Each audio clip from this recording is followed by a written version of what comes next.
자, 여러분 반갑습니다. 자, 코로나19에 이어 3주 차가 지나서 이제 4주 차에 왔습니다.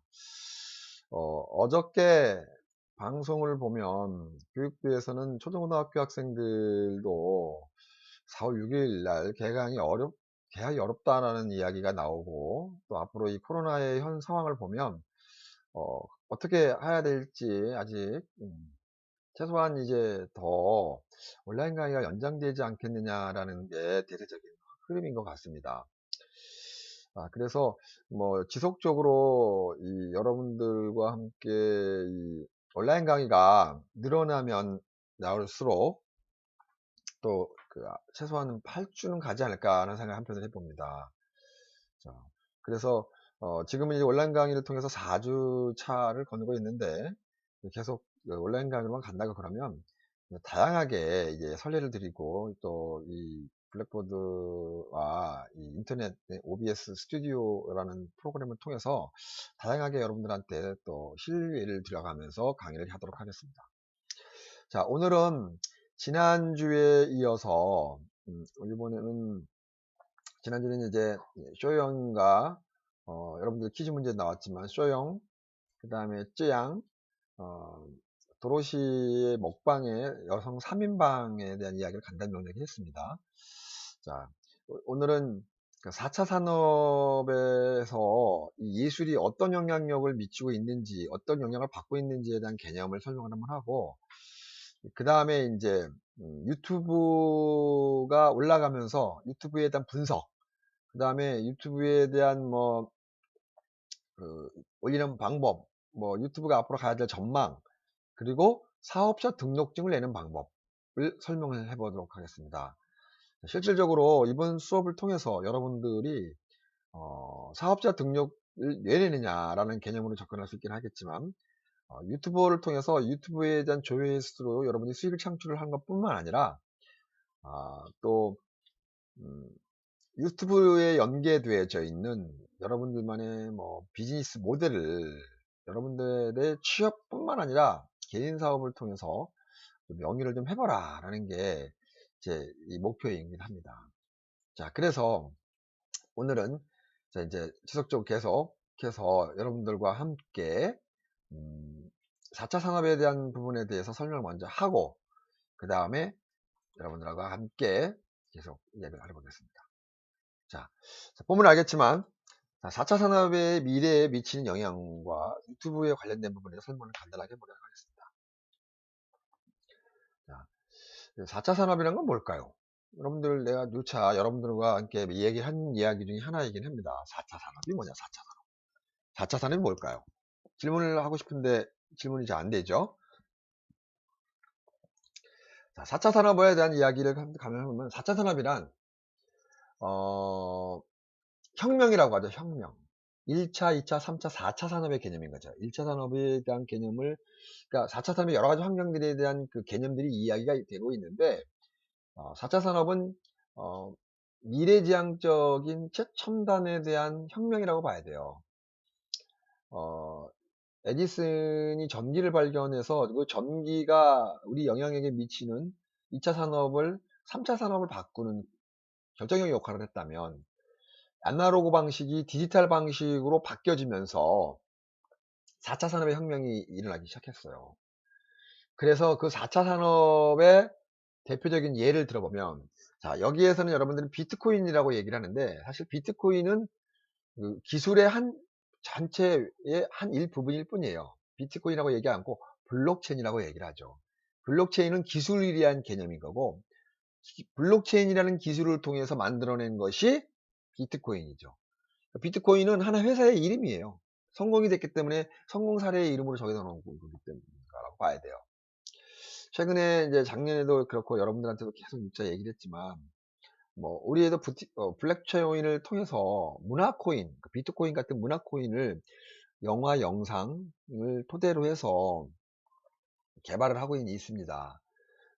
일단 개발자는 기술자들이 있는 그 공대나 테크놀로지를 하고 있는 기술진에서 이제 그 홈피나 여러 환경의 부분들을 만들어내야 할 것이며, 그거를 운영하고 비즈니스 모델로 상품화시키는 것들은 각 분야의 전문인들인 건데, 우리는 이제 문화를 토대로 한 영화, 방송, 또 영상 제작에 관련된 부분들로 이제 문화 코인을 만들어 보자라고 하나 형태인 것이 블록체인이라고 합니다. 블록체인. 기억하세요. 이 부분은 앞으로도 여러분들이 좀 관심을 좀 많이 가지면 얼마든지 어, 미래지향적인 부분들을 살아갈 수 있다라고 볼 수 있다고 봐요. 자, 과거에는 저는 이제 영화 연출을 전공을 했고 방송 연출을 전공을 해왔고, 지금은 그 방송과 영화 연출을 지속하게 하지만 신모델이나 4차 산업에서 만들어지고 있는 패러다임 때문에 사실은 변형이 좀 돼줘야 돼요. 변형되지 않으면은 수익 창출에 큰 영향력을 받을 수 없다는 것이 제 지론이에요. 그래서 저는 여러분들한테 직장을 취업을 하던 4학년이니까, 또 여러분들이 새로운 업계에 가던 이 유튜브라는 4차 산업의 일환으로 지금 현재 핫하게 굉장히 트렌드하게 만들어지는 영상 콘텐츠의 전형적 모델이라고 볼 수 있거든요. 그래서 이번에는 AI 중심으로 영상 콘텐츠 디자인이라는 수업을 통해서 여러분들한테 과거에는 뭐 방송, 영화의 흐름들을 이야기했는데 바꾼 거예요. 이번부터. 어떻게 바꾸냐. AI를 중심으로 해서 유튜브라는 모델을 여러분들이 4차 산업과 연계해서 뭔가를 좀 해보았으면 좋겠다라는 취지에서, 그래서 지금 신모델은 비트코인을 만든 블록체인이 4차 산업의 하나고, 두 번째는 인공지능이죠. AI. 지금 우리 학교가 AI 중심 대학으로 작년에 선정이 됐어요. 그것 때문에 우리 모든 과목이 문화든 음악이든 뭐 국어, 영문 모든 걸 다 포함해서, 공대는 당연히 있고, AI 중심의 커리큘럼으로 모든 교육 과정을 AI 중심으로 가겠다라고 공포를 하고, 그걸 가지고 지금 우리 학교가 그 전체 프로그램들이나 주제를 컨셉을 잡고 가고 있습니다. 이건 뭐냐? 미래지향적이라는 거죠. 나는 이 부분에 대해서는 굉장히 잘 컨셉을 잡았다고 볼 수 있어요. 거기에 더불어 국가에서 인정을 받는 학교가 되는 거죠. AI 중심 대학으로 가라. 나는 미래가 있다고 저는 생각합니다. 그게 인공지능인 거죠. 과거에 컴퓨터가 그냥 자기 기계 형태의 유형으로 움직였다면, 인공지능은 인간의 생각, 인간의 과정들을 모두 포함해서 이 모든 부분들을 지능적으로 발전되어진다는 거죠. 인간처럼. 그게 인공지능이라는 거죠. AI. 이걸 핫하게 요즘에 뜨고 있는 하나의 4차 산업 중에 하나인 거죠. 그 다음에 사물인터넷, IoT죠. 사물인터넷이죠. 모든 사물을 인터넷으로 연결시켜서 움직이게 하고 사용하게 만드는 거죠. 그래서 밥솥, 심지어는 앞으로는 이제 프라이팬까지 이 사물 인터넷에 연결이 돼서 자동으로 편리함으로 구축되어 있는 시스템이 될 것이라는 얘기죠. 그 다음에 지금 정말 중요한 부분들, 빅데이터, 빅데이터.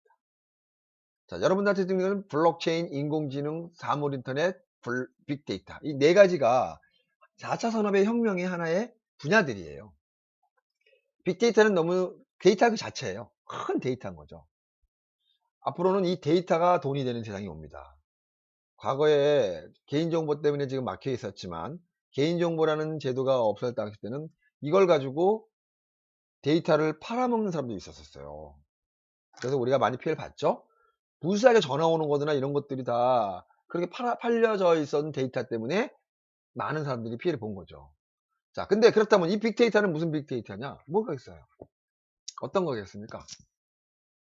이 빅데이터는 유용하게 쓰는 거죠. 개인정보법에 위배되지 않는 한도 내에서 생활의 패턴, 리듬, 그 다음에 소비 문화, 이런 것들을 데이터를 통해서 명확하게 접근하고 지적되어진다는 거죠. 자, 예를 들어서 A라는 숙녀가 아침 8시에 일어나서 8시 반에 전철을 타고 9시에 회사를 출근하는데 강남으로 출근한다. 이게 이 사람의 생활 패턴에 대한 데이터가 입력이 되면 아침 8시 30분이나 29분에 메일이 오는 거죠. 지금은 전철이 몇 분이 옵니다. 그 다음에 몇 분이 오는 이 전철을 우리가 예비한 뭐 모델 A를 사시면 모든 것들 해결해 드립니다. 이런 식으로 상품화시킨다는 개념이 빅데이터인 거죠. 빅데이터의 활용도는 되게 높아요. 정부기관, 각종 기업, 그 다음에 개인의 연구활동, 엄청나게 많은 데이터. 잠깐 예를 들었죠. 운송, 의료까지 포함해서 빅데이터는 모든 거에 다양한 사용할 수밖에 없는 현상이 됩니다. 자, 이게 사물인터넷, 인공지능, 블록체인 이 네 개가 다 연계돼서 어느 하나 독립적으로 성립되는 것이 아니라 다 연계돼서 4차 산업을 이루고 있다는 거죠. 이게 바로 우리가 살아가고 있는 현실의 4차 산업이라는 거죠. 자, 그러면 여기에서 이제 우리는 이렇게 4차 산업에서 만들어져 있는 이런 트렌드, 문화에서 뭘 만드느냐? 우리는 언론이나 미디어나 그걸 탑재한 플랫폼 미디어죠. 이거를 4차 산업과 관계해서 연계를 시키자. 그것이 지금은 가장 핫한 게 영상 관련된 핫한 거는 유튜브다. 그래서 지금 여러분들도 유튜브를 설명해주고 있다는 거 생각하면 될 것 같습니다. 자, 4차 산업은 좀 아까 내가 설명했죠. 자, 4차 산업의 혁명들을 보면 1차 산업, 전기기관을 기반으로 한 기계가 우리는 1차 산업이라는 개념으로 접근하면 될 것 같아요. 1차 산업. 자, 되게 중요한 분이죠. 1차 산업. 자, 여러분들 우리가 영상이나 문화 예술을 한다고 해서 이 4차 산업을 외면하면 절대 안 됩니다. 앞으로는 이 예술도 4차 산업에 연계해서 과거에 1, 2, 3, 4차는 예술과 별개라고 생각할 수 있는 분야에 선이 그어져 있었다면 4차 산업은 그렇지 않아요. 예술과 연계돼 있어요. 떨어뜨리면 떨어질수록 성립이 안 돼요. 그래서 예술하고 문화를 발전시키려면 AI, 인공지능, 블록체인과 연결하지 않으면 빅데이터 연결하지 않으면 성공할 수 없다는 거죠. 그래서 정리해 보는 겁니다. 4차 산업 굉장히 중요한 과목 중에 하나예요. 여러분 역시 마찬가지로 이 부분에서만큼은 정말로 예의주시 생각하면서 여러분들이 고민하고 생각할 부분이라 이거를 여러분들이 감안하는 겁니다. 1차 산업은 아까 말했죠. 산업혁명에 만드는 것은 전기기관, 기계혁명을 1차 산업이라고 하고 2차 산업은 에디슨이 만들었던 전기를 중심으로 한 대량 생산혁명이 일어난 2차 산업이야. 이게 2차 산업이야. 3차 산업은 뭐냐? 이제 1990년대 초반부터 일어난 일이죠. 컴퓨터와 인터넷 기반으로 한 정보 지식 정보 혁명을 우리는 3차 산업이라고 합니다. 이 3차 산업 때 아날로그 방식이 디지털 방식으로 바뀌게 되죠. 1990년대 초반에 인터넷이라는 말이 나왔어요. 이때 나도 처음에 인터넷 이랬더니 그러길래 대체 인터넷이 뭔데 이렇게 핫하게 움직이지? 근데 얘기를 들어보면 너무너무 기반했었어요.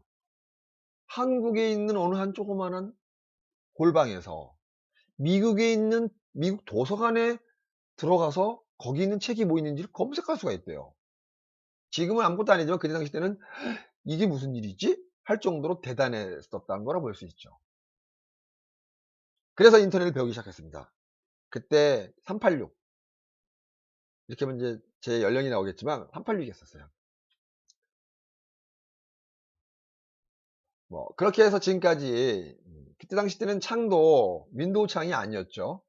그냥 검색어나 명령어를 입력시키는 파란 글씨에 흰 글씨가 만들어지는 그러한 시대였다는 거 봐야죠. 그게 3차 산업이었던 거예요. 컴퓨터와 인터넷 기반의 지식 정보가. 자, 드디어 4차 산업이 됐단 말이에요. 4차 산업은 이제 컴퓨터의 막연히 그러니까 인터넷으로 중심을 한 것이 아니라 지능과 정보가 같이 믹스가 되는 거죠. 그러니까 정보가 만들어지면 만들어질수록 지능적으로 변화되고 발전되는 얘기예요. 그러니까 컴퓨터 스스로, 정보 스스로가 데이터를 더 구축시키고 기술을 발전시킨다는 거죠. 스스로. 인간이 뭐라고 하지 않아도. 이거를 우리는 4차 산업이라고 합니다.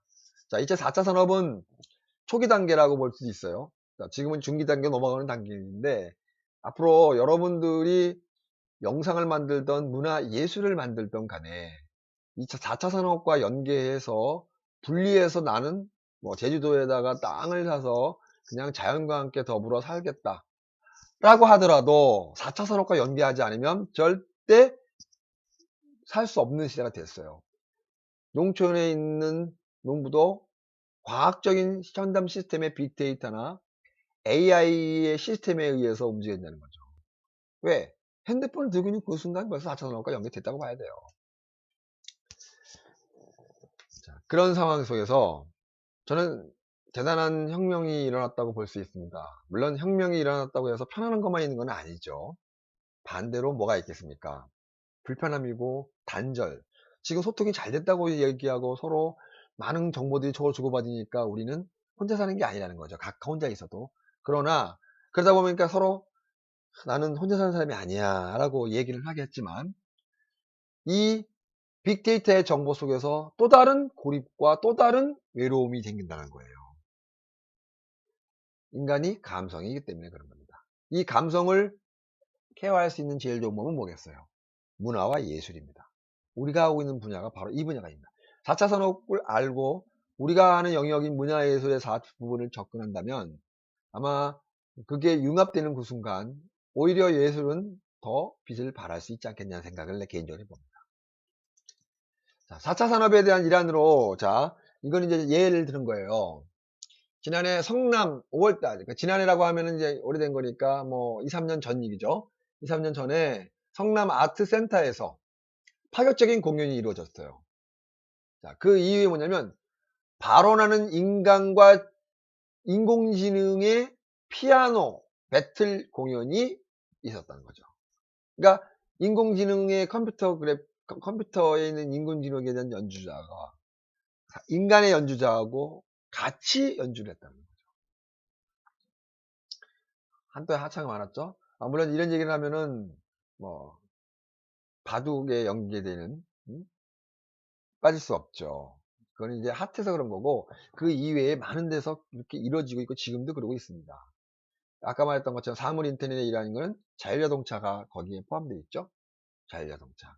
이 자동차가 자율적으로 AI 중심으로 스스로가 움직여지고 케어하고 컨트롤한다는 거죠. 자, 이런 그 4차 산업이 만들어낸 AI 중심으로 만들어낸 그 혁명이 4차 혁명이 인간만이 해석하고 인간만이 고민하고 인간만의 감정을 갖고 있던 것들이 이제는 인간 프로세타가 인간의 감동을 전달하는 데 일조를 한다는 얘기죠. 뭐 때문에? 인공지능이라는 빅데이터를 통해서. 대단한 발전이라고 봐야죠. 자, 악보를 보지 않고 연주자가 치는 거는 연주자의 입장에서는 모독행위인데도 불구하고 로봇이 이걸 해내고 있다는 거죠. 물론 한계는 있죠. 아주 초보 단계지만. 근데 아주 고수 단계나 최첨단 시스템으로 AI가 바뀌어진다고 그러면 진짜 영화에서도 얘기를 했지만 아이라는 영화를 통해서 만들어졌지만 기계가 인공지능이 인간을 지배할 수도 있어요. 왜? 너무 똑똑하니까. 이러한 부분들에서 우리가 자유로워지려면 문화예술을 육성시켜야 된다는 거죠.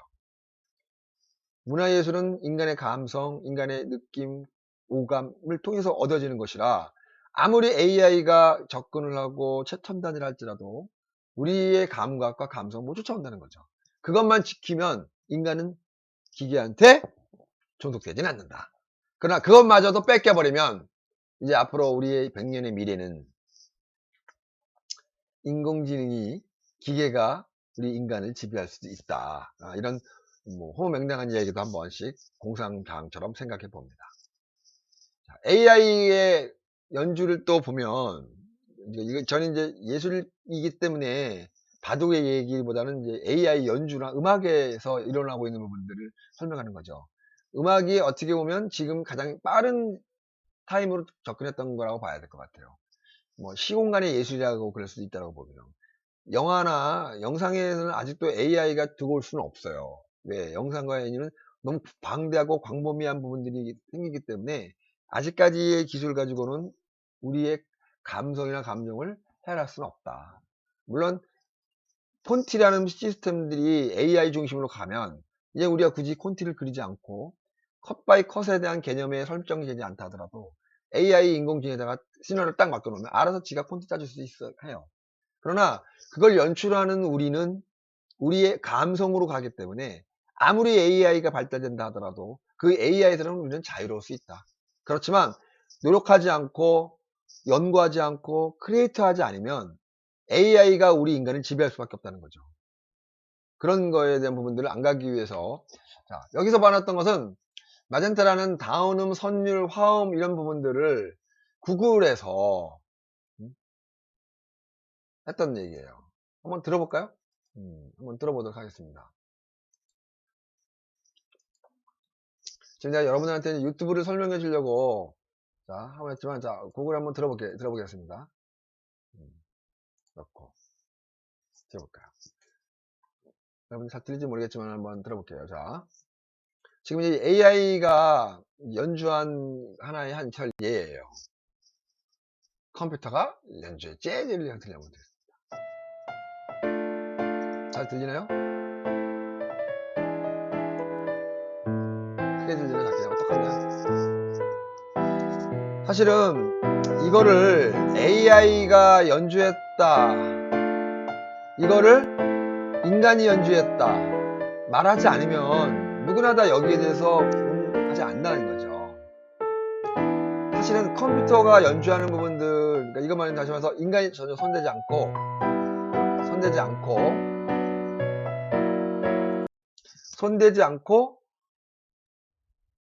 그 연주가 되어졌는데 그거를 AI가 연주하지 않았다고 내가 연주했다고 얘기를 해도 그렇게 들을 것 같아요. 그 정도로 발달됐다는 뜻이죠.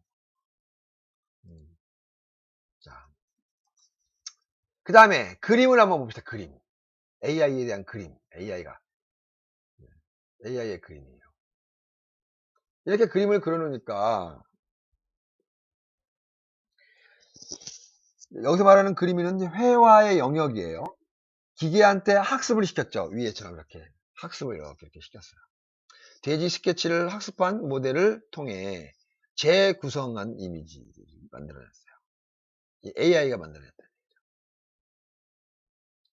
그러니까 이렇게 교육을 시켰더니 이렇게 이미지가 만들어졌구나.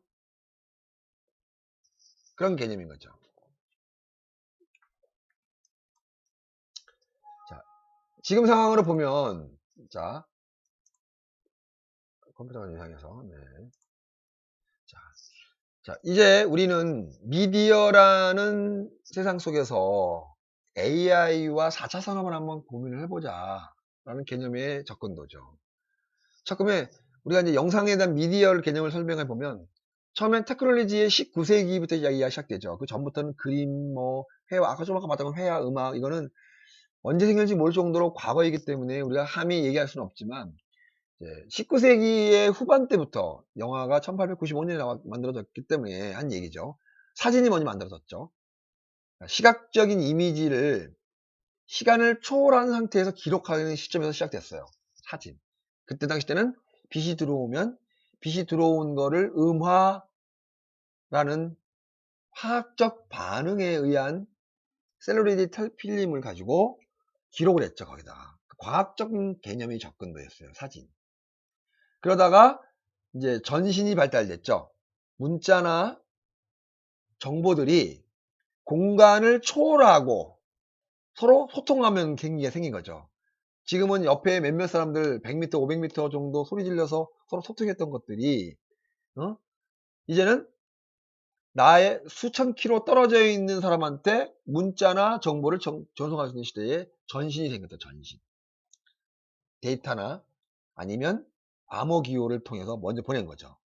그래서 뭐 옛날에 그 전쟁 영화들을 보면 수기를 막 통해서 막 보내주죠. 이건 이제 시각적인 요소인데 따따따따따 이거 있잖아요. 이거. 그거 뭐 최근에 그 따따따따따 이거 나오는 그 누구 제목이 뭐죠? 윤하가 나왔던 영화에서도 그 전신에서 활용되었던 그 음을 사용하고 있어요. 네, 그런 것처럼 전신이라는 것이 발달됐고 그 다음에 이제는 음성이 서로 토성할 수 있는 청각 이미지의 시공간의 압축 송신이 전화가 만들어져서 생성이 됐죠. 그러다가 이제 1890년 정창조는 이제 움직이는 동영상인 영상이 만들어지기 시작했어요. 영상이 만들어지면서 시간이 초월하고 그 다음에 공간이 초월하는 그런 시대가 되어서 발전되어진 거죠.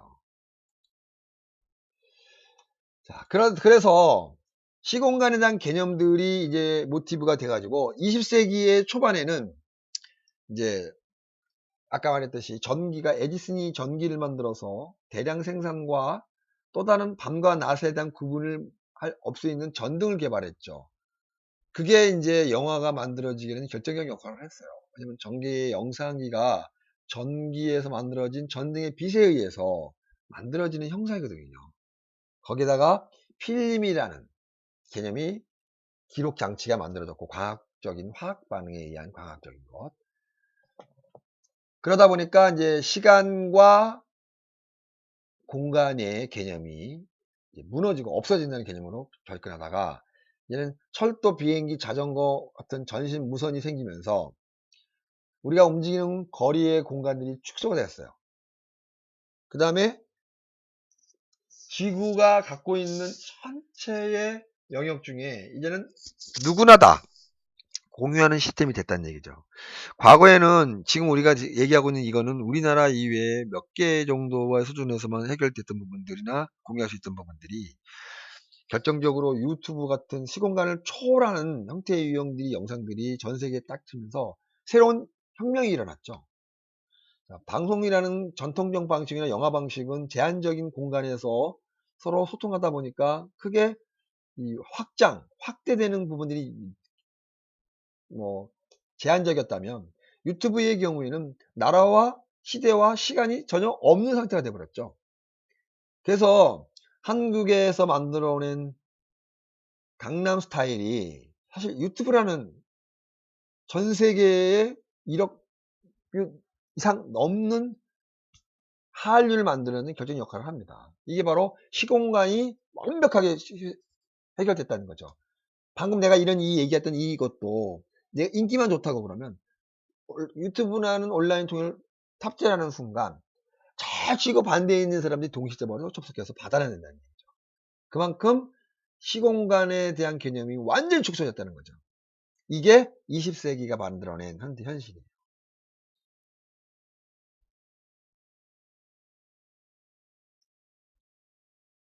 자, 그러면 이제 인쇄술에 대한 발달의 개념을 좀 더 보죠. 인쇄술은 지금 여러분들이 보고 있는 이 그림의 경우는 할자 하나하나를 기록용으로 만들어서 책으로 만들어서 부분을 만들었죠. 그러다가 프레탄틴티스의 등장에 다량으로 인쇄를 만들어내는 부분들이 생겼어요. 그러다가 보니까 이제 인쇄, 철도, 전산이 발달하면서 일간지들이 만들어져 갖고 매일마다 공급을 하는 그런 시스템이 됐겠죠. 자, 그리고 이것이 발달이 되다 보니까 미디어에 대한 개념이 이제는 우리는 쿨루의 커뮤니케이션론에서 이야기를 나눠보는 거죠. 지금 이 사진의 경우는 축음기예요. 축음기. 축음기는 이제 음성을 이렇게 레코드판에다가 저장을 해서 나눠뒀죠. 지금은 참 여러분들이 보면 야 저게 뭐냐라고 좀 모르는 학생들도 있을 것 같긴 하지만 사실 저건 이제 LD판이라고 하죠. LD. 요즘에 LD판의 추억의 이 카페들도 각 지역별로 한두 개씩은 있습니다. 강남에는 그, 그거죠? 그 거리, 기억이 아직 안 나네. 거의 초입 부분에 있고, 부산에는 서면에 있어요. 어디로 갈 거야 영화 중에 하나가 LD판 카페가 나오죠? 거기서 찍었습니다. LD판. 자, 이거는 어떤 개념의 접근 돌고 그러냐면, 확대화, 발달, 공간 확대, 시간은 신속화, 그 다음에 미디어의 언어에 대한 확장, 그리고 이걸 통해서 새로운 예술이 재현됐다라고 볼 수 있어요. 그래서 과거의 전통 형태의 유형에서 벗어나서 새로운 이미지의 영상들 또 콘텐츠들이 계속 만들어지고 개발되고 있다는 거죠. 지금 여러분들이 보고 있는 미디어의 매개의 공중에 대한 부분의 개념인 거죠. 그 트렌드를 읽는 상황, 트렌드에, 그래서 여러분들한테 트렌드를 읽으라고 할 부분이 바로 여기에 있는 거죠. 트렌드를 읽어야 돼요. 그러면은 미래가 보이는데, 사실 트렌드에 읽는 속도나 그거에 대한 받아들이고 해석하는 부분들은 나이가 많으신 분 사람보다 젊은 층에서도 빨리빨리 흡수해서 받아들일 수 있어요. 그거는 여러분들이 어릴 때부터 태어났을 때 저희보다 선배이신 어른, 할머니, 할아버지 분들은 약 익숙하지 않죠. 그러니까 지금도 핸드폰을 받아들이는데 굉장히 불편함을 느끼세요. 그러니까 이 시대가 살아가기 더 힘든 거죠. 그러나 여러분들은 빨리빨리 습득되죠. 과거에는 교수님이 하늘 같았죠. 그 이유는 뭐냐면 못 쫓아왔거든요. 지금은 너무 많이 기술이 발달되다 보니까 공간의 확대와 시간의 신속화 때문에 이제는 갑과 을이 바뀌어지고 있다는 거죠. 확대와 활발이 통해서 갑과 을이 바뀌어지고 있는 시점이 왔어요. 그 다음에 이제 복제 기술에 관련된 부분들이 또 많이 나오게 됩니다. 복제 기술. 인쇄는 복제 기술의 가장 기초적인 부분들이죠. 기초적인 부분들. 이제 뭐 벌라주의 영화론에 보면 영화가 단순히 문화의 한 장르에서 머물지 않고 민중의 정신에 양성하는 시대가 도래했다라는 시각적인 개념에 접근하는 부분도 이야기하죠. 이분은 1884년에서부터 1949년까지 했던 사람인데, 영화가 기술로서만 발전을 끝났다면 오늘날의 영화가 예술로서 승하지는 못했을 거라고요. 근데 인간의 정신을 시대적 흐름의 트렌드에 탑재하는 매개체로 만들어졌기 때문에 지금은 굉장한 파워풀한 하나의 매체가 돼버린 거죠. 그 영화가 만들어낸 형태가 많죠. 방송을 공주파 방송을 만들어냈죠. 그 다음에 케이블 방송을 만들어냈죠. 이 방송들이 이제는 인터넷을 기반으로 한 인터넷 미디어를 만들어냈죠. 지금은 핸드폰인 모바일폰은 모든 것들은 AI 중심으로 만들어내어 있는 형태의 경우에 가장 기초가 되어지는 매체가 된 거예요. 자, 요즘에는 영상이 안 나오는 데가 없겠죠? 뭐 그 정도로. 그러나 거기에 포인트는 뭐냐? 인간의 정신, 대중의 정신들을 탑재했기 때문에 가능했던 것 같다. 기술도 중요하지만 그 기술이 활발하게 시종도가 높아지려면 활용도가 높아지려면 인간이 갖고 있는 시대적 트렌드와 인간이 정신 상태를 그려줘야 돼요. 그렇게 하자면 못 갑니다. 자, 복제 기술론에 대한 부분에 대해서는 이렇게 많이 나오고 있는데, 자, 문화 산업론에 대한 베냐빈의 주장을 한번 들어보도록 하죠. 자본주의적 생산 시스템이 문화나 예술 표현의 영역을 확대시켰다. 자본주의의 생산이. 아주 결정적인 부분들이긴 합니다. 당대 1960년, 70년, 80년대는 이념의 세상이라고 하죠. 공산주의와 민주주의가 대립되는 시대였죠. 그래서 그 가장 결정체가 대한민국과 북한인 거죠. 민주주의와 북한이 공산주의의 전 세계를 대변하는 이념에 대한 부분에 의해서 분리가 된 나라죠. 분단된 나라죠. 이게 우리나라의 가장 이런 이념이 없는 세상이었다면 아마 우리는 지금은 그냥 같은 한민족이고 그냥 여태까지 살았을 것 같다고 봅니다. 그런 것처럼 그 당대는 그런 시대였는데 민주주의와 공산주의 중 민주주의가 자본주의의 생산 시스템들을 가장 이상적으로 만들어냈던 걸 사회주의인 공산주의가 이제 서서히 반민주주의의 자본주의를 영입했죠. 그러다가 이제 그런 상황 속에서 예술의 표현 영역은 확대될 수밖에 없는 거죠. 예술과 문화는 산업과 연계하지 않으면 성공할 수 없어요. 돈을 벌지 못하는 예술은 지속될 수 없다는 거죠. 저는 예술가의 한 사람으로서 우리가 어떻게 이 자본주의에 종속될 수 있느냐라고 강력히 마음적으로 정신적으로 외쳐야 되지만 그 정신만큼은 갖고 가되 중수될 수밖에 없어요. 단돈 1억 10억이 있는 사람은 당장의 영화를 만들어서 대중들한테 자기가 하고 싶어하는 표현의 이야기를 할 수 있지만 10원밖에 없는 사람들은 아무리 좋은 아이디어가 있다 하더라도 할 수 없는 게 현실인 거죠. 그러다 보니까 이래서는 안 되겠다 싶어서 다양적인 측면을 접근 한번 해보자 해서 나온 미디어들의 생산들이 많아진 거죠. 그러다가 거기에 가장 결정적인 거는 벤자민의 문제점은 이런 엄청나게 새로운 문화의 미디어들이 생산이 되어 있는데 이거를 정치적 투쟁의 무대로 탈바꿈하는 것에 대한 반대 여론을 만들어내는 거죠. 너무 지금도 사실은 미디어를 통한 정치가 많이 발현지고 있죠.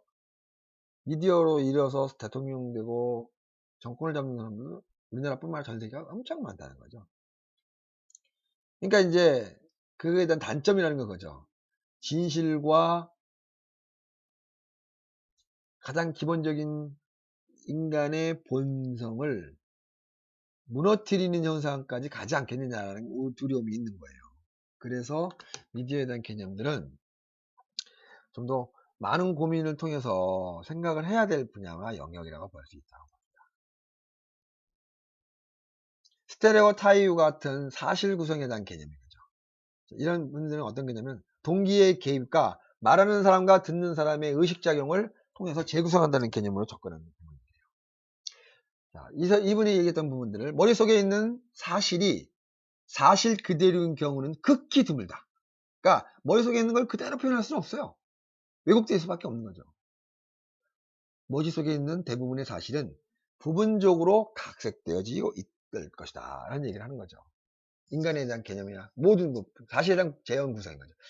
또 만약의 경우 머릿속에 있는 그대로가 그대로로 만들어진다고 그러면은 대단한 거죠. 그런 날이 있을까 모르겠어요. 똑같은 시나리오, 똑같은 제작비를 줬다 하더라도 결과물은 다르다. 그거는 개개인이 살아왔던 환경, 개개인이 가야 될 미래 다르기 때문에 그런 거죠. 다르기 때문에.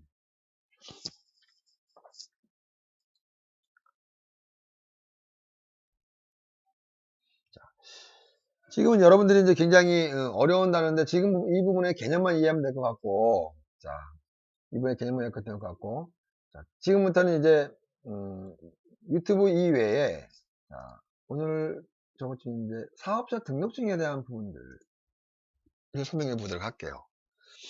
자, 4학년이기 때문에 이거는 이제 아유 이건 강의 내용과 좀 별개이긴 한데 이거는 실용 과목이에요. 실용. 자, 지금 여러분들한테 지금 뭐 코로나 때문에 전 세계에 문제점이 생겨서 있는 사람도 폐업을 하고 적자를 보고 있는 시점에 사업자 등록증을 하라라는 부분들은 여러분들이 의아할 수도 있죠. 그러나 이렇게 어렵고 남들이 포기할 때 다시 시작한다는 사람들은 오히려 더 곽강받을 수 있는 현실이 될 수 있을 것 같아서 역이용하라는 측면에서도 제가 1인 사업자 등록 방법은 꼭 하고 가야겠다 생각 때문에 한번 끄집어 올린 겁니다. 자, 사업자 등록 방법은 임대차 계약서 사본이 있어야 돼요. 근데 여러분들이 사업자 등록을 내기 위해서 임대차 계약표를 내줄 수는 없죠. 요즘에는 여러분들 잘 알겠지만 그 1인 창업 때문에 사무실이 있어야 된다는 것 때문에 새로운 사무실 형태의 유형으로 대여하고 임대해 주는 부분들이 있죠. 1인 그러니까 공동 사무실이 만들어진다는 거죠. 강남에는 무지하게 많습니다. 근데 거기에 굳이 여러분들한테 할 것까지 하면서 할 이유는 없고 대체적으로 개인 사업자는 홈페이지에서 다운받고 홈페이지에서 그 사업자 등록을 할 수 있기 때문에 집에 대한 자기 집 사업자 등록증을 만들어내면 됩니다. 만약에 사업자 등록에서 임대차 계약서가 좀 찾기가 어렵다 그러면 뭐 부모님 양식이 많으니까 부모님과 같이 계약을 하세요. 부모님한테. 네, 뭐 그런 형태의 이용도 만들어질 수 있다. 물론 허가사항에 대한 부분들도 있었겠지만 지금부터는 허가사항까지는 가기에는 좀 부담스럽다. 그리고 서류의 경우는 자 임대차 계약 사본, 신청서, 그 다음에 신분증만 있으면 됩니다. 근데 이거 두 개만 있으면 되니까 너무 어렵지 않죠? 자, 그러면 한번 봅시다. 자, 개인 사업은 소득, 종합소득세, 부가세, 원청징수, 특별소득세 등의 납세 의무가 있기 때문에 사업자 등록증은 따지고 보면 세금을 내겠습니다. 라고 이야기해 주는 것에 준하다는 거죠. 그래서 요번에 여러분들이 유튜브를 만들던 유튜브를 통한 그 상품 개발해서 판매를 하던 이런 부분들은 필요하기 때문에 지금 이 개인 기업을 얘기하는 건데 수익이 높아지고 1억 이상이 넘어가 버리면 개인 기업 하면은 자기 개인 수익이 잡히기 때문에 30%에서 17%, 30%의 그러니까 1억 전 이하는 17%의 개인 소득을 별도로 돈 내야 되고 부가세 별도로 1억이 넘어가면 30%를 자기가 벌어들이는 이익의 30%를 내야 됩니다. 그렇기 때문에 법인을 설립하는 경우도 있죠. 법인은 뭐냐? 한 사람이 아닌 주식회사의 주식을 발행하는 회사를 만들어주는 법인이라고 하죠, 그거를. 그래서 그 법인까지 말씀드리기에는 여러분들이 아직 너무 이런 부분에 잘 모르니까 세금에는 간단하게 설명해 보면 여러분들이 아르바이트를 해서 일용직으로 아르바이트해서 받아들이는 거는 기타 소득으로 속해서 그러니까 소속되지 않는 일용 개념의 적분은 3.3%의 기타 소득을 떼요. 내가 받는 수익의 3.3%. 근데 요번에 이거는 또 종목별로 또 바뀌어졌더라고요. 어느 때는 6.6% 떼는 적이 있어요. 어느 때는 8.8% 떼는 적이 있어요. 그 기준은 잘 모르겠어요. 왜냐면 아직 그게 바뀐 지 얼마 안 돼서. 그러나 3.3% 이상 뛴다. 그러면 3.3% 싸네? 그죠? 갑정근로소득세는 직장으로 취업이 돼서 소속되어 있는 사람한테 직장 소속기관이 그 사람이 번 만큼 공제하는 개념이라서 3.3%가 아니에요. 100만원 정도나 150만원, 200만원 정도 받는 수준이라면 세금이 불과 얼마 안 되죠. 얼마나 정확한지 모르겠지만 100만원 이하는 세금을 안 냅니다. 신고만 하면 돼요. 그건 적다고 해서 받지 않는 거죠. 200만원 하면은 한 10만원 정도 됐다. 예를 들어서 정확한 거는 개별 차이나 환경에 따라 달리고 지역별로 다 다르기 때문에 뭐라고 말씀 모르겠지만 대략 한 10만원 된다고 치시죠. 그러면 200만원 받으면 여기서 말하는 거는 4대 보험인 의료보험, 산재보험, 국민연금은 빼고 난 갑정근로소득세만 얘기하는 겁니다. 자, 이 부분은 여러분들이 앞으로 취업을 나가기 때 많이 필요한 항목들이라 알아두면 좋을 것 같아서 부연 설명을 하는 겁니다. 사업자 등록증을 내면 과정에서 세금에 대한 부분들 갑정근로소득세를 내게 됩니다. 자, 그런데 간혹 갑정근로소득세 3.3% 아니 갑정소득세가 아니라 기타 소득인 3.3% 기타 사업 소득세거든요. 그거는 사업가가 4대 보험을 들어줄 의무가 없어요. 그래서 불안정한 고용이죠. 일용직에서 적용되어지는 항목입니다. 간혹 몰상식한 기업주가 고용을 계약을 해놓고 3.3%만 뛸게 라고 하면 여러분한테 불이익을 준 겁니다. 어떤 불이익이냐면 4대 보험을 들어줘야 될 의무사항에서 제외되거든요. 그런데 갑정근로소득세를 받으면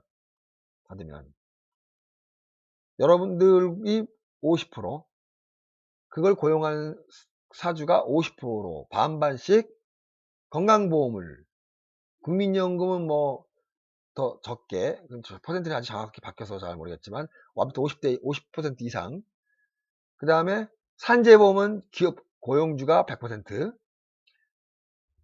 4대 보험 중에 건강보험, 국민연금, 산재보험 4대 보험인데 또 하나는 더 부분이 있는데 이 부분들은 여러분들이 내는 게 아니라 회사에서 내줘요. 회사에 내주는데 여러분들이 공제되는 거는 100% 중에 50% 정도의 수준에서 여러분들이 공제하고 나머지 50%는 고용자가 합쳐서 제출을 내죠. 이 모든 혜택은 여러분들 다시 다 돌아옵니다. 이 내면 회사에서는 전혀 국민연금은 회사가 내주긴 하되 개인이 갖는 거고, 건강보험은 본인이 병원 가서 혜택을 받는 거고, 고용보험도 고용보험의 경우에는 어떤 경우냐, 100% 회사 사주가 줘요. 여러분들이 만약에 6개월 이상 휴식 상태가 들어가면은 전년도 6개월 받았던 월급의 80%나 70%를 휴직 기간 안에 휴직금으로 받아낼 수 있어요. 그걸 신고만 하면 줘요. 그것이 고용보험을 드는 원인입니다. 그렇게 여러분들이 고민되는데, 아르바이트를 하거나 근데 대기업에서는 간간히 CGV에 근무하고 있는 친구들이 보면 고용직인 형태가 알바 형태인데 4대보험을 들은다고 한다고요. 원래 국가가 고용직인 일회성이든 무조건 4대보험을 들어라. 그러니까 일회성이죠. 막노동꾼 하루 나가서 끝. 이런 거라면 그냥 3.4%인데, 3.4%인데, 오늘 내일 출근하는데 알바 형태의 유형이다. 라면 4대보험을 들어라. 가 의무사항이에요. 근데 잘 안 지키려고 하죠. 왜? 그거 지키면 어떻게 되겠어요? 아까처럼 건강보험, 국민연금, 산재보험 다 들어줘야 되거든요. 그러니까 그게 부담스러우니까 그냥 3.4%면 뗄게 하고 그냥 일용직으로만 하려고 그런 거죠. 잘못된 겁니다. 그리고 그런 부분들은 여러분들이 체크를 해가면서 내가 받는 고용의 형태는 어떤 건지를 체크하고, 200만 원 주고 250만 원을 주는데 250만 원 주는 데는 4대보험을 하지 않고 250을 주고, 200만 원 주는 데는 4대보험이 다 있습니다. 그럼 어느 게 좋을까요? 4대보험을 주는데 200만 원 주는 게 훨씬 더 여러분한테는 이익입니다. 돈을 벌면은 250만 원 주는 데가 더 손해라고 생각하죠. 왜? 200만 원 받으니까 적으니까. 나중에 6개월 이상이 여러분들이 휴직 상태가 되면 일용으로 250만 원씩 받았던 사람은 휴직을 해도 휴직 수당이 없어요. 6개월 정도, 3개월 정도 돈을 주지 않는다는 얘기죠. 고용보험회사에서. 아니, 고용보험에 있는 보험회사에서. 그런데 200만 원을 냈지만 4대보험을 꾸준히 들은 친구의 경우에는 나중에 돈을 휴직 수당을 받는다. 그럼 누가 이기겠어? 250에 3.4% 떼는 게 이기겠습니까? 아니면 200이 4대보험을 들은 게 어디 이기겠습니까? 이렇게 고민하면은 여러분들이 취업을 할 때 어떻게 할 것인지를 아주 정확하게 나올 것 같습니다. 이거는 여러 번외로 여러분들이 앞으로 이제 한 학기 지나면 2학기 때 이제 취업을 하거나 또 인턴을 해야 되는 상황 속에서 발생되는 거라서. 근데 인턴 같은 경우에는 사실은 4대보험을 들어줄 수 없죠. 그야말로 인턴이니까. 그러나 알바 형태의 경우라도 알바 형태는 4대보험을 들어주는 것이 좋다. 알바도 4대보험으로 6개월 이상 하면은요, 쉬는 기간 동안에 6개월 동안 수업 수당이 나온다. 그러니까 이거 양득이죠. 그렇게 한다고 그러면 여러분들이 어떻게 선택하는지에 대해서 부분은 아마 대략 나오겠죠. 자, 요거는 여러분들한테 이 강의 수업 시간에 주는 팁입니다. 팁. 자, 계속 이어서 개인 사업자의 사업 등록 형태의 유형을 말해 보도록 할게요. 일반 사업자와 간이 사업자와 면세 사업자가 있어요. 통상적으로 여러분들이 아마 개인 사업에 사업자 등록증을 내면 일반 사업자로 다 내줄 거예요. 자, 그러면 그 이유가 뭘까? 무슨 차이가 있나? 자, 봅시다. 보는 형태를 조금 쉬워서 봅시다. 여러분들이 좀 꽉 차서 봅시다. 꽉 차서 왜냐면 이러냐.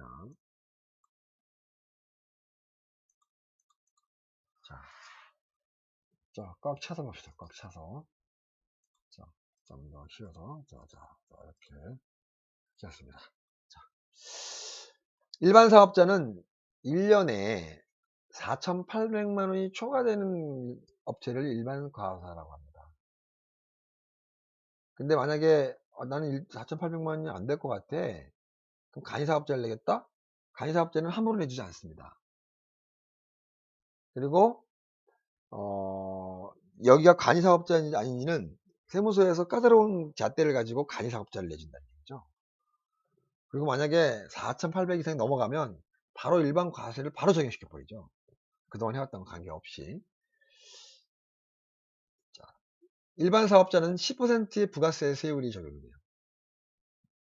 그래서 일반 대기업들이나 여러분들이 소위 말해서 거래를 하고 있는 기업들은 간이사업자를 좋아하지 않아요. 10% 세율이 적용되어지는 일반 사업자를 좋아합니다. 왜? 간이사업자의 경우는 2% 4%대 되는데 일반 절차에 세금계산서가 오가지 못하기 때문에 혜택이 좀 애매한 부분들이 있어서 일반 사업자들이 대부분 좋아하는 것 같아요. 세금계산서를 발행할 수 있습니다. 일반 사업자는. 그런데 간이사업자는 세금계산서를 발행할 수 없어요. 이건 부가가치세를 만들어내는 것을 세금계산서라고 하죠. 모든 거래, 단돈 볼펜 하나를 거래를 하던 기후기 하나를 거래해도 우리는 잘 모르겠지만 부가가치세 거기에 포함되어 있어요. 우리는 잘 모르겠지만. 그래서 해외에서 들어왔던 외국인이 해외에 나갈 때 환급을 받는 부분들이 부가가치세를 환급을 받아요. 그러니까 외국인의 경우만 적용되는 거죠. 다른 나라에도 마찬가지예요. 우리나라의 경우는 10%인데 다른 나라의 경우는 17%도 있고 그래요. 근데 간이기업 사업자는 2% 4%밖에 안 내요. 대신 세금 계산서를 발행할 수가 없어요. 자, 근데 면세 사업자가 있습니다. 면세 사업자는 곡물, 과실, 병원, 학원, 도서, 신문, 식료품의 경우는 면세 사업자예요. 세금이 면제돼요. 이거는 일상 품목이라고 해서 이거를 여기에다가 적용시키면 일상적인 필요하게 인간의 가장 근본적인 그 필요한 부분들이라서 세금을 붙이지 않습니다. 그래서 농수산물이나 이런 부분들은 세금이 부과가 되지 않고 세금 계산서는 발행할 수가 있어요. 있는데 10% 세금 계산이 발행이 되는 게 아니라 그냥 세금 계산서만 발행이 됩니다. 부가세가 없습니다. 잘 내주지 않습니다. 자, 부가가치세는 일반 사업자의 경우는 무조건 내야 되는 세금입니다. 1월 달부터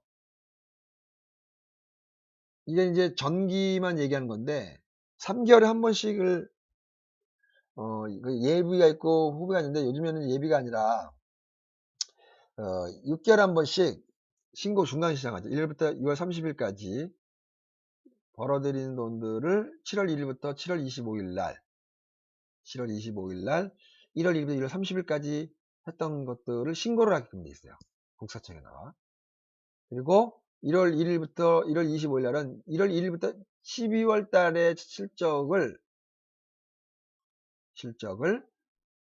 여기에 7월이라고 한 거 잘못했으니까 이거 오타입니다. 여기에 이거 만드신 분이 누군지 모르지만 오타입니다. 7월 1일부터 12월 30일까지의 사업 실적을 1월 1일부터 1월 25일 날까지 합니다. 요거는 지금 이 국세청에서 나눠주는 건데 오타입니다. 오타.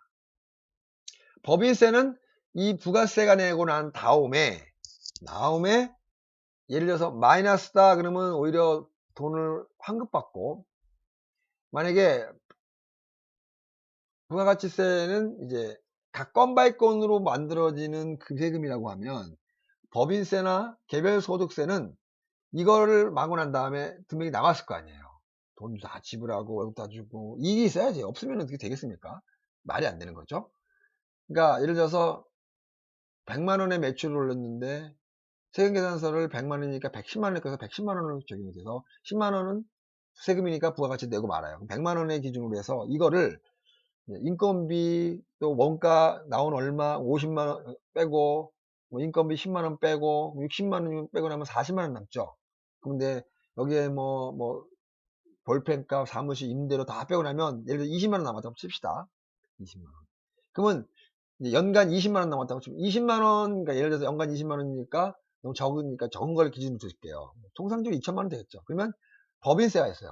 아까 말했듯이 1억 이상 넘어가는 경우에는 법인세 말고 개인 소득세도 마찬가지예요. 넘어가면 30%가 자기가 남는 이익금의 30%가 적용이 돼요. 100만 원 중에 60만 원 나갔을 때 40만 원에 해당되는 부분에 대한 법인세가 된 거죠. 그건 또 법인에 해당되는 거고, 여러분들이 이제 개인을 내면 개인 개별 소득세가 돼요. 소득세예요. 개인 소득세. 그래서 40%에 해당되는 부분들이 적용이 됩니다. 그래서 1억을 기준으로 뒀을 때 그 이상이 되면 개별 소득세는 엄청 올라가요. 그럼 많이 벌었다 이거죠. 많이 걷겠다. 그래서 그때는 법인으로 전환하면 세율이 많이 떨어지죠. 그래서 1억 이상 매출이 발생이 되는 그런 회사들의 경우는 법인으로 전환하는 경우가 많아요. 법인으로 다시 만드는. 법인 전환은 또 방법이 많거든요. 뭐 어떻게 누구를 발기인 몇 명이 돼야 되고 뭐 해야 되고 하는 방법이 있는데, 이건 또 설명하면 또 한두 번씩 굉장히 길어져요. 그 부분에 대해서는 여러분들한테 추후에 법인 설립할 수 있는 그런 문의사항이나 궁금한 점이 있다면 그거는 개인적으로 물어보면 내가 자세하게 설명해 줄게요. 좀 아까 설명했던 것처럼 개인 기업 종합소득세는 아까 말했던 것처럼 부가가치세고 난 다음에 법인세 같은 경우는 여기에 해당됩니다. 자, 3억 미만은 복식기구를 의무를 사항으로 해야 되고, 1억 미만은 7만 5천, 여기 기준이 있어요. 요게 해당되는, 여러분들이 항목이 도소매냐, 판매냐, 뭐 제조냐, 건설이냐, 임대냐, 뭐, 다 달라요. 거기 코드가 다 있는데, 그 코드는 이제 여러분들이 하고 싶어 하는 종목을 쭉 찾아가면 될 것 같고, 이 기준에 의해서 이게 만들어진 형태의 이행입니다. 자, 그렇다면, 여기는 앞에서 먼저 사업자 등록증을 냈던 거고, 자, 프리랜서의 사업자 등록을 어떻게 하느냐.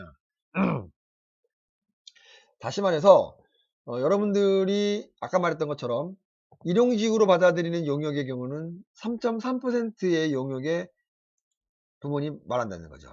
당연히 말해서, 여러분들이 일반 기업이 아니기 때문에, 여러분들 주민등록번호로만 찍으면 3.3%를 떼게 돼 있어요. 근데 여러분들 사업자 번호가 있어. 그럼 10%예요. 근데 그러면은 10%안 내고 3.3%를 내죠 라고 얘기할 수 있잖아요.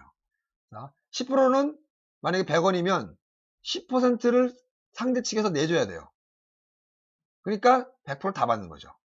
그러나 나중에 개별 소득세에 의해서 남는 금액에 대한 세금은 붙겠죠. 거꾸로 마이너스를 처리했다. 그러면 오히려 돈을 돌려받아야 돼요. 뭐 그런 개념인 것 같죠. 3.3%에, 그러니까 일반 프리랜서의 용역의 경우에는 3.3%를 뗀다. 근데 프리랜서는 이렇게 하니까 또 나중에 뭐 억대가 넘어가니까, 뭐 일반 연예인들이나 일반 개별 소득하는 사람들 처음에는 뭐 100만 원, 200만 원, 500만 원 적었는데 막상 연말이 되니까 1억이 넘어갔다. 이러면 이제 굉장히 세금이 커지기 때문에 그때는 아까 지금 말했던 것처럼 개인 사업자가 돼야 되는 얘기죠. 그냥 여러분들한테 개인 사업자가 돼야 된다는 얘기를 설명해 준 거예요. 이게. 그래서 설명한 거예요. 이렇게 인식하면 될 것 같아요. 자, 보죠. 네. 면세, 뭐 과세, 간이 다 설명했죠. 네. 3.3%까지 설명했고, 자, 부가가치세 설명했고, 자, 여러분들 이제 이 세금계산서에 대한 부분들을 간단명에 설명해 보면, 자,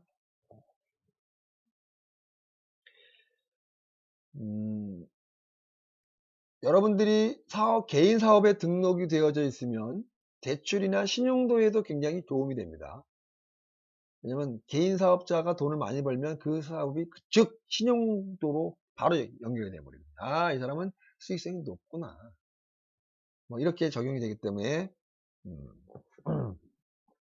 그런데 이제 건강보험이나 의료보험, 국민연금, 건강보험 똑같죠. 건강보험이 금액에 따라 올라가기 때문에 굉장히 많이 나오겠죠. 그래서 고민 잘 해봐야 돼요. 이것이 맞는지 저게 맞는지. 이거는 이제 애매하게 여러분들한테 생각을 해봐야 될 것 같다는 생각이 듭니다. 자, 이게 이제 여러분들이 생각하고 있는 개인 사업자를 내는 방법이긴 합니다. 자, 이렇게 이제 여러분들한테 제가 이렇게 개인 사업에 등록하는 방법, 금액이 많으면 법인으로 전환하는 방법을 알려드리는 이유 중에 하나는, 자, 여러분들이 이제 아까 이제 유튜브에다 설명을 했죠. 그래도 개도는 계속 유튜브를 설명해 왔단 말이죠.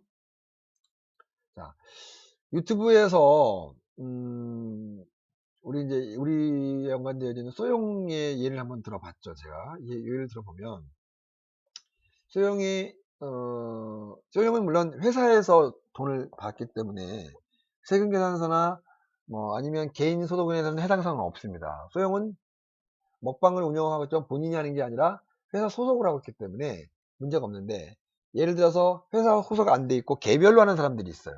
자기 개인 통장을 올리고 자기 개인적으로 해서. 만약에 지금은 여러분들이 예를 들어 유튜브를 예를 드는 거예요. 다른 거는지는 모르겠지만 유튜브를 예를 들면 1,000만에 있는 구독자와 4,000시간의 시간이 초과됐을 당시 때부터는 이제 광고 수익이 하나씩 붙는단 말이죠. 그게 많으면 많을수록 많아지는데, 어느 환경이 되면 뭐 예를 들어서 아까 세계의 어느 사람, 우리나라는 뭐 1억 뷰가 나오기 정말 힘들겠지만 1억 뷰만 넘어가도 그 사람이 한 달에 받아들이는 돈이 억대가 넘어갑니다. 한 달에 받아들이는 억대가 넘어가요. 그러면 그거를 3.3% 떼서 받아요? 그럼 대체 세금이 얼마일까요? 엄청나다는 얘기죠. 그래서 사업자 손익증을 내서 그 부분을 케어하려고 하는 거죠. 근데 지금같이 억대, 그러니까 조회수가 1,000만, 2,000만, 뭐, 한 번, 두 번 나오면요, 법인을 설립해야 돼, 법인. 회사에 등록돼야 되는 얘기죠. 그래야 세금에서 떼고, 그러니까 장부로 내가 쓴 돈들을 다 공제받고, 나머지 금액에 관해서 세금을 내야 적어진다는 거죠. 그런 측면에서 여러분들한테 개인 사업자 등록 방법을 알려드린 거죠. 예를 들어서. 자, 지금 우리가 여러 가지 채널이 있는데, 제가 이제 만든 채널입니다. 여러분들의 그 지금 여러분들이 이제 앞으로 유튜브를 직접 가입을 하고 여러분들의 영상들을 찍어서 이제 올려야 되는 게 이번 이 영상 콘텐츠 디자인의 옵션이에요. 그래서 기말 작품은 유튜브 영상의 조회 횟수와 구독자 수가 얼마큼 되는지, 물론 여러분들이 뭐 만들어도 상관이 없어요. 그건 이제 여러분의 노력을 보겠다는 뜻이에요. 그러니까 뭐 전체 40점 중에 5점 정도는 그걸로 적용시키면 어떨까 한 편을 해봅니다. 만약에 최악의 경우 아유 내 콘텐츠가 좋아서 볼 수도 있겠지만 그냥 주변에 있는 사람들한테 부탁해서 올릴 수 있어. 그거는 이제 여러분의 능력이니까 상관이 없죠. 자, 그건 여러분들 재량에 맡길게요. 자, 지금 이제 여러분들이 보면 이게 4천만 뷰 정도가 나오면요. 이 정도 뭐 콘텐츠가 좋죠. 나오면 아마 제가 보기에는 억대가 넘을 거예요. 한 달의 수익이. 정확한 건 모르겠지만 우리 그 쇼용 채널이 지금 300만 뷰에, 그러면 한 달에 뭐 여기 유튜브 상에서 나오는 데이터에 의하면 1억 5천이라고 하는데 그건 아니고 그거는 그냥 추정인 거고, 그건 본인만이 알죠. 똑같은 뷰가 1,000만, 2천만이 되더라도 어떤 사람은 1,000만, 2천만, 어떤 사람은 8천만에 나오지만 똑같은 1,000만인데 어떤 사람은 5천만 원밖에 안 나올 수도 있어요. 왜? 보는 시간, 또 이 사람이 얼마만큼 이 콘텐츠에 동용이 되거나 그거에 대해서 얼마만큼 유익한지를 이 유튜브 자체에서 AI와 심사위원단이 평가를 해서 정해주거든요, 또. 그리고 4천만 시간이나 천만 명 구독자가 됐다고 하더라고 100%다 주진 않는다는 얘기죠. 심사를 한다고, 심사. 그리고 심사에서 오케이 하면 그때부터 이제 카운팅이 되는 거죠. 그래서 통상 1뷰당 1원이라고도 통상적으로 얘기하더라고요. 그럼 예를 들어서 4천만 뷰다 그러면 4천만 원 정도 되지 않나 싶은 거죠.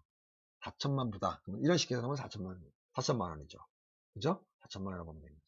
근데 콘텐츠가 하나만 있는 게 아니잖아요. 그쵸? 이 정도 4천 뷰 정도 올라올 수준이면 이 채널은 한 총 10개 이상, 3, 40개는 50개는 있다고 봐야 하는 거죠. 그럼 한 개가 터지면 나머지 거는 다 또 보게 되거든요. 그러니까 통상적으로 그렇게 따지면 4천만 정도, 2천만 넘어가 버리면 그 구독자 수가 급상승하면서 그거 조회수에 이런 식 계산하면 4천만 원 나오는데, 이거는 이제 조회수에 관련된 부분에 대한 금액, 중간 전 CM, 후 CM, 그 다음에 마지막에 나오는 광고들이 있어서 이 광고 수익에 또 카운팅이 되거나, 이건 정확한 건 아니지만 대략 그렇다고 하더란 말이죠. 자, 그렇다면은 지금 너무나 개나 소나 다 나는 유튜브 할 거라고 하는 게 현재 이 시대 상황이에요. 자, 그렇다고 해서 요즘에는 대통령이냐, 너 앞으로 꿈이 뭐냐? 대통령이 했는데 그랬어요. 지금은 뭐라고 하면 유튜브입니다. 그 정도로 대단한 거죠. 지금 여러분들이 여기 화면 올라오면 쯔양의 경우를 보면 현재 1위 됐는데 44만 뷰가 들어왔어요. 쯔양을 보면 쯔양의 개념을 어떻게 봤지만 215만 215만이죠. 215만 4,300. 이거를 일단 이런 식으로 계산한다 그러면 44만 7천 원이 현재 카운팅 된 거예요. 44만 하루에.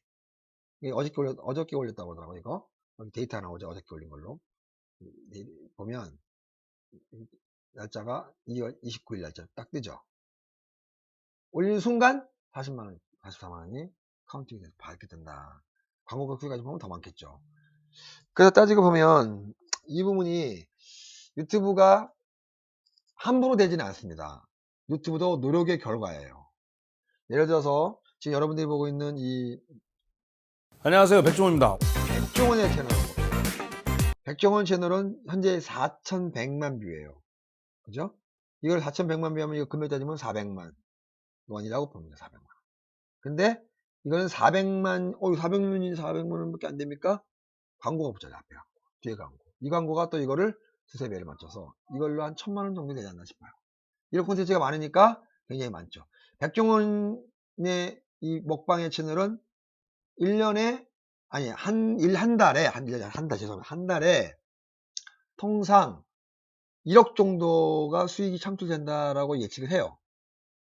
이 정도면은. 근데 중요한 건 백종원은 10억도 안 가져간대요. 왜? 여기에 스태프들이 많대. 촬영, 편집. 그러다 보니까 어떻게 되겠어요?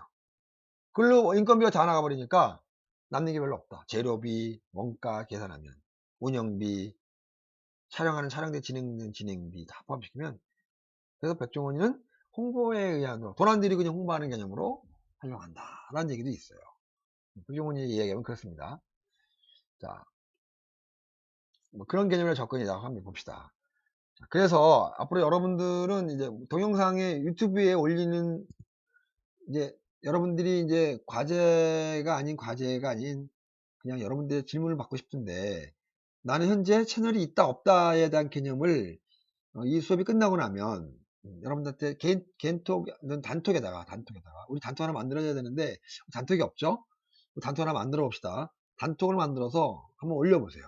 누가 채널이 있고 누가 없는지 확인해보고, 그 다음에 지금부터 여러분들이 어차피 이번 수업은 유튜브를 올려서 여러분들이 유튜버가 되라는 얘기는 아니고 유튜브 콘텐츠 기획 제작, 심지어는 출연자가 되라는 의미의 설명을 만들어 놓은 거예요.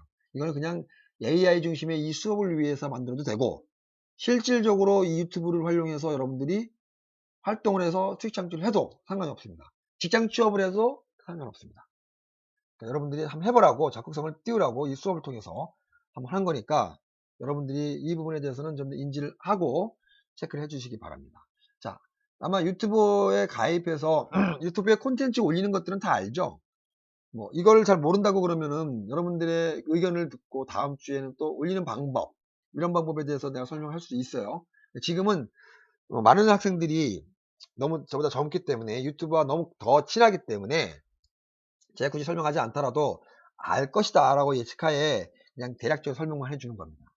자, 그렇다면 유튜브로 만들었으니까 이제 이것도 아는 사람이 친구 없는 사람이 있는데 모르는 친구들이 많이 있을 것 같아서, 또 우리가 앞으로 계속 지속적으로 여러분들과 이제 같이 이런 유튜브의 생산을 만들어내서 콘텐츠를 올리고 내리고 하는 이 부분들이 있다고 그러면 여러분들 거를 조회를 해봐야 될 것 같아요. 여러분들 걸 체크해야 되고. 자, 여러분들 중에 이제 체크하는 방법을 간단하게 설명해 볼게요. 내 거를 중심으로, 내가 찐진이라는 내 채널을, 여러분들이 지금 찐진 채널은 여러분들이 보고 있는 이 유튜버, 그러니까 강의 내용들 다 유튜브 채널을 올려서 여러분들한테 보여주기 하고 있거든요. 그렇기 때문에 그걸 중심으로 한번 설명해 볼게요. 가끔씩 BMO에다가 올리는 거는 저작권이 있는 것들에 한의 경우는 내가 여러분들한테 BMO에다 올려요. 왜? 저작권이 올려서 문제가 되거든요.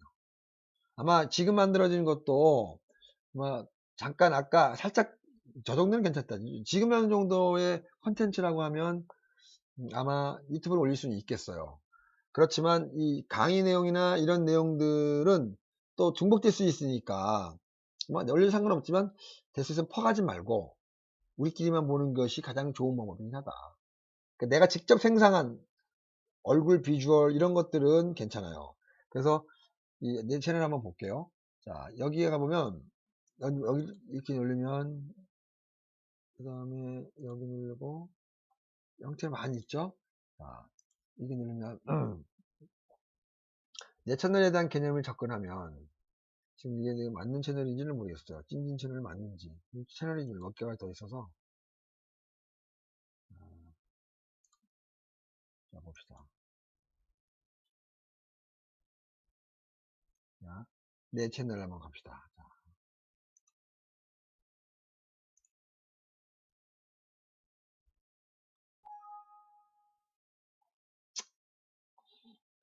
자, 찐진 채널은 1914년에 가입을 했고요.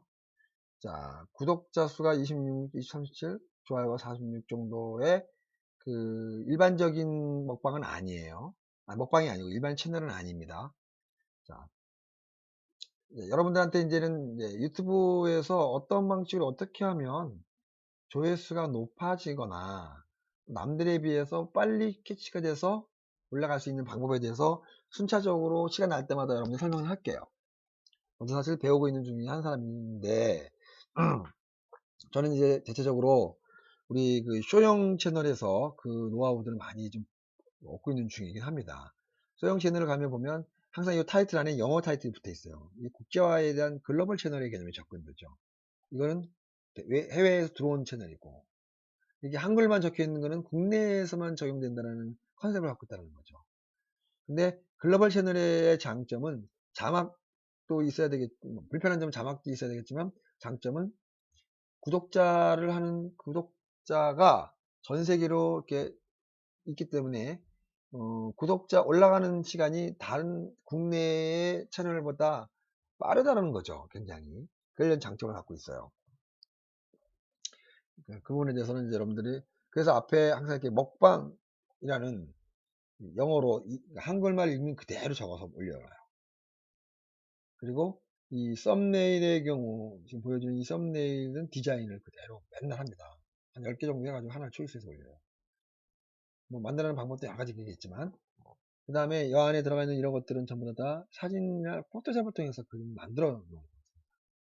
근데 이렇게 안 만들면은 아마 유튜브는 본인이 그 영상 몇 개, 3개 중에 지가 의미대로 AI가 만들어내가지고 올리죠. 그럼 굉장히 재미없게죠. 이것도 지금 만들어낸 썸네일인 거죠. 이거는 있는 그대로 올린 썸네일이에요. 근데 여기에 392만이에요. 이거는 이제 리얼리즘을 경제시키기 위해서 이렇게 썸네일을 안 만들고 하더라고요. 3억 뷰 자체가 올라가고 이거 굉장히 채널이 핫한 채널이에요. 굉장히. 이것도 마찬가지로 856만이죠. 엄청난 거죠. 이게 아마 관심을 갖고 있는 트렌드를 따라가서 아마 그랬다는 생각이 듭니다. 먹방은 한국이 만들어낸 유튜브 채널에 대한 컨셉들이에요. 자, 이런 부분들이 있는데 자, 이거를 이제 우리가 검색할 수 있는 부분들을 체크를 한번 해보도록 합시다. 검색. 사실은 이 검색에 대한 부분들의 설명은 여러분들한테 굉장히 많이 설명이 좀 돼줘야 되기 때문에 이제 지금 오늘은 이제 이 유튜브와의 개념에 대한 접근도 해서 어떻게 하면 유튜브의 부분들의 개념을 설명한 부분들이 지금의 포인트예요. 여러분들이 컨셉을 잡아야 된다. 컨셉. 그리고 먹방이냐, 몰래카메라냐, 아니면 정보성 있는 공익 채널이냐, 아니면 보도성 프로그램의 형태를 이용을 갖고 것이냐, 아니면 오락게임의 엔터테인먼트를 할 것이냐. 이런 것들도 먼저 여러분들이 그 내가 옛날에 영상 제작에 기획서를 만들 듯이 여러분 작성이 돼야 될 것 같아요. 그리고 그 작성되어져 있는 형태의 유형을 가지고 뭘 할 것인지를 먼저 만들어서 여러분한테 스스로 이렇게 만들어 갔으면 좋겠어요. 뭐 이번 주에 과제는 아니지만 여러분들이 스스로가 한번 포맷에 맞춰 가지고 뭐 내가 하고 싶은 건 제목이 어떤 걸 갖고 있으면 좋냐, 그 다음에 누가 할 것이고 또 어느 사람들을 겨냥을 해서 할 것이며 그 다음 내용은 어떤 측면에 접근할 거고 카테고리는 무엇을 만들 것이며 뭐 이런 부분들을 좀 더 정리를 해서 구축을 해줬으면 좋겠어요. 만들어 놔서 나중에 이제 여러분들이 한 뭐 2, 3주 정도 지나고 나면 이제 아니면 기말 작품 때 여러분들이 지금 그동안 해왔던 부분들을 스크립 하는 걸 보여준다고 그러면 계속 열심히 노력해 뭐였구나 라는 생각들을 한번 제가 인지를 할게요. 그래서 지금은 계속 여러분들한테 뭐 과제를 통해서 내가 검점하고 싶지만 여러분들이 창작행위나 자유행위를 미치는 것 같아서 그 다음에 또 번거롭고 만드는 것도 거기에 시간 다 쫓으면 그냥 창작행위가 아니라 그냥 마지못해 산다는 느낌을 주는 것 같아서 과제 개념 접근은 아니고 메모를 하는 차원에서 어드바이스를 줄게요.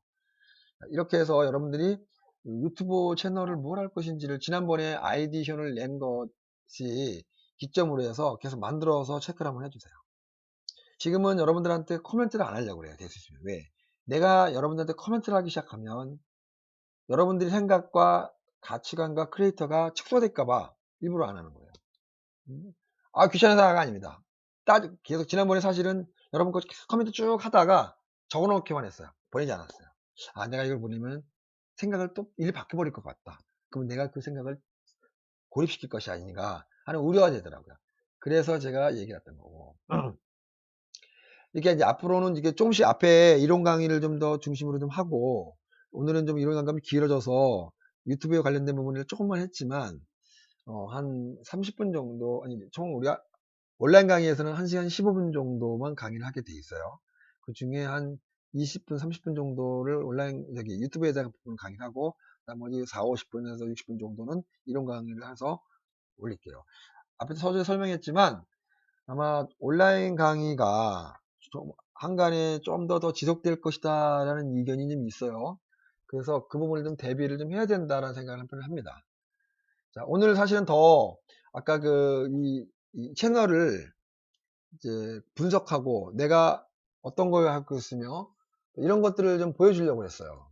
시간이 좀 다 돼서 여러분들한테 좀 보여주는 게 좀 애매하기 때문에 다음 주로 넘겨가긴 하겠지만, 자, 이렇게 그 유튜브 스튜디오에 들어가 보면 간단하게 설명하게 간단하게 근데 다음 주에 깊이 설명해 볼 텐데, 내 영상들이 이렇게 다 보여요. 대시보드가 나오고 언니 순위가 몇 순위며 현재 구독자는 어떻게 될 것이며 내 구독자 누가 하고 있는지를 이렇게 나옵니다. 참고사항으로 이왕이면 돈은 안 들고 그러면 여러분들 보시고 난 다음에 구독 한 번씩 눌러주세요. 구독자가 저는 한 번도 구독 해주세요 하는 얘기 해본 적은 없는데 올라가는 게 좋긴 하다고요. 하더라고요. 자, 동영상은 동영상대로 이렇게 분석을 쫙 할 수가 있어요. 이렇게 이런 식으로. 내가 올렸던 한 정상이 다 나오고 있어요. 뭐 공개부터 날짜가 언제 됐으며 다. 그 다음에 심지어는 분석까지 가능합니다. 이렇게 분석. 채널 분석이 가능해요. 조회수 상당하여 28년도 4위 기록했고 조달 범위는 어디에 되어 있으며 이렇게 다 데이터화 돼 있어 나와요. 데이터가 어디에 언제 들어올 수 있는 거고. 내가 아까 처음에 얘기했죠. 4차 산업은 빅데이터 싸움이라고. 이 빅데이터 따지고 영상이 아니라 여기는 빅데이터예요. 데이터. 참여도는 누가 했으며 연령대는 누가 많이 해봤고 어느 콘텐츠가 많이 보고더라. 그 다음에 시청자한테는 언제 한 것이다. 그러니까 다 데이터가 나옵니다. 이 부분은 다음 주에 여러분들한테 보여주면서 자세하게 설명하고 다음 주는 이제 하나씩 둘씩 올리는 방법에 대해서 간단하게 여러분들한테 설명을 한번 할게요. 자, 그래서 오늘은 이제 이렇게 시간이 다 됐네요. 2분이나 더 지났네. 자, 어쨌든 4주차 영상, 그 다음에 4주차 영상 수업들은 4차 산업에 관련되어져 있는 영향하고 여러분들이 사업자 등록증 내는 방법, 그 다음에 여러분들이 갖고 있는 뭐 앞으로 4학년으로서 미래를 어떻게 갈 것인지에 대한 설명을 좀 했습니다. 실질적으로 이번 수업을 통해서 여러분들이 취업하는 방법, 또 좋은 직장과 좋은 대우를 받을 수 있는 방법들을 이렇게 간간히 세금 설명하면서 취업하는 방법, PPT 하는 방법도 설명 계속 할 거예요. 여러분들이 이거를 통해서 사회에 나갈 때 적용시켰으면 좋겠어요. 그래야 여러분들한테 더불어 이번 학기 끝나는 그 시점에서는 유튜버를 만들어서 한두 명 정도는 유튜브로 성공하는 사람도 나올 수 있지 않겠느냐. 그러면 저는 굉장히 기쁠 것 같습니다. 자, 4주차 수업 여기서 마치도록 하고 다음 주에 다시 보도록 하겠습니다. 감사합니다.